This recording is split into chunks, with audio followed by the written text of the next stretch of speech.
So in today's video, I'm going to share the few staple movements that I do part of my hip mobility routine, which I believe has helped my sumo positioning immensely. The order in which I share the movements is the order in which I approach the movements. So we're going to start off with static stretching, which is really just to loosen up that area, get it ready for the rest of the mobility training. Then we're going to move into pails and rails, which is progressive angular isometric loading, and then rails, which is regressive angular isometric loading. And this will help create capsular space inside the joint. And you can apply this to any joint inside your body. Then we'll go into active end range of motion mobility training. And this is what's going to help you actually utilize and get into those end ranges of motion or that technique that you want for your sumo. Okay, so to get things going, we're going to start off with static stretching. And the two positions that I perform my static stretches in are the hip shift and the 90-90, which are two very popular positions to be warming up in. You'll see them in almost any gym you go to. Somebody's going to be performing them. We're going to start off with the 90-90, and the whole goal during static stretching is to really find a tight spot and sit into it. You're just scanning for them. Once you find a tight spot, sit in there for a few seconds until that tightness goes away, then scan for the next one. Typically, I perform both these static stretches for 2 minutes. I'm not going to make you guys watch me stretch for 2 minutes because that's a long time to watch somebody stretch. But then we'll go into the hip shift. And here, what you can do if you have a kettlebell or access to a dumbbell or any kind of weight, you can do that, and what that's going to help you do is keep your glutes in. You don't want them to sink back. You won't be optimizing the stretch to its fullest potential, but really what you're trying to do, keep your glutes in and scan for the tightest area once again. You could do a couple rebounds, see where you're tight. Once you find a spot, sit into it until that tightness goes away. Now we'll move into pails and rails.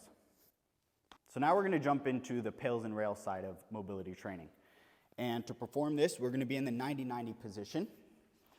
And what we're going to try to do here, I'll try to angle myself first so you could see this. We're going to try to sit into this hip socket. You can bring your foot in close. It's a little easier to sit into it with your foot close. But you're going to sit into it. It's going to feel like a bone-on-bone contact. And then once you can't sit farther, that's typically your end range of motion. And then we're going to go into pails and rails from here. And the pails part of this is pails, we're going to try to swing the inside of our foot into the concrete. And then rails is immediately after that, we're going to try to lift the foot, drive the outside of the foot into the air. Typically I do this for 4 sets of 10 seconds, and you progressively want to build up to about 100%. So first we're going to sit into that end range of motion in the hip socket, and then we'll start with pails. So driving the foot into the ground, building up to 100%. So here we go, 10, 9, 8, 7, 6, 5, 4, 3, 2, 1.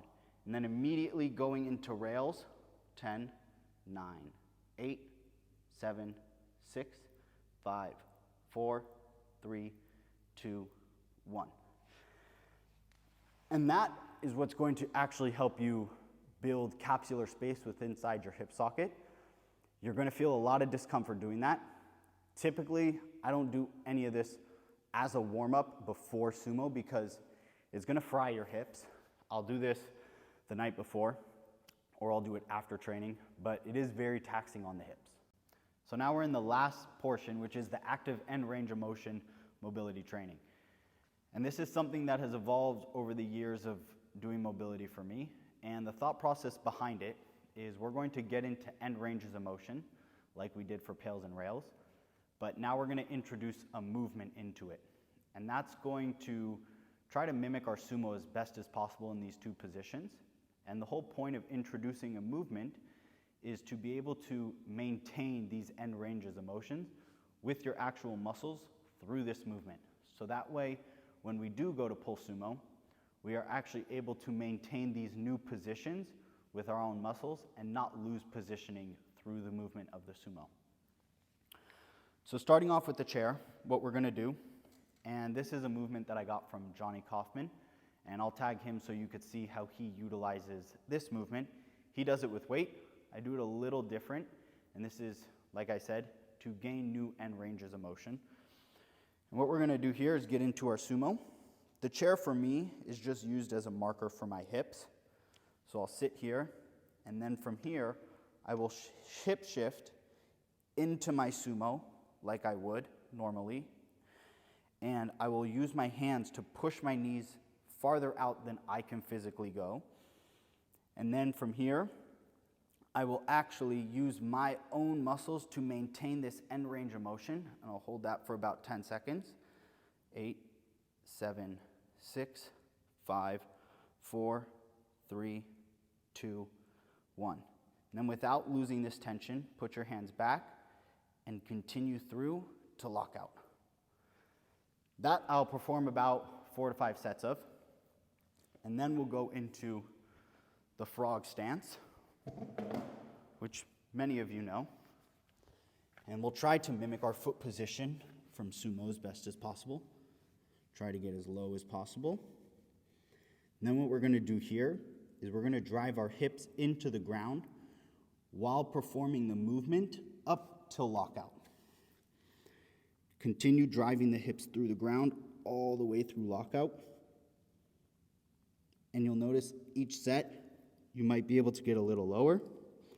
Over time, you will definitely be able to get a little lower. This one, I perform also about 4 to 5 sets. These are 2 very uncomfortable movements, but this is what's going to help you achieve better positioning in your sumo.